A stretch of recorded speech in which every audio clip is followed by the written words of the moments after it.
তো বন্ধুরা, কালকেই রাখি বন্ধন আর কিছুদিন বাদে জন্মাষ্টমী। তো আমি এই মালপোয়াটা কিভাবে বানিয়েছি তো চলো দেখে নাও। প্রথমে ওই আধ বাটি ময়দা, আধ বাটি সুজি, 2 চামচ চিনি আর গুঁড়ো দুধ 1 চামচ, ছানা 1 চামচ আর মৌরি আধ চামচ, এলাচ ছোটো চামচের 1 চামচের মতো দিলাম আর পরিমাণ মতো লবণ আর 1 কাপের মতো লিকুইড দুধ দিয়ে ভালো করে এটা মেখে নেবো।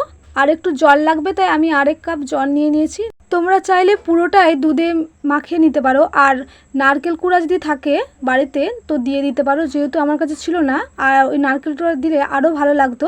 তারপর এটা মিশ্রণটা মেখে নিয়ে 2-3 মিনিট মতো আমি চাপা দিয়ে রেখেছি। তারপরে একটা রস বানিয়ে নেব। তার জন্য আমি ওই বাটির আধ বাটির মতো চিনি আর আধ বাটির মতো জল দিয়ে রসটা ভালো করে হয়ে গেলে তারপরে আমি এলাচ গুঁড়ো আর ওই এলাচের খোলাগুলো রেখেছিলাম সেগুলো সব দিয়ে দিয়েছি।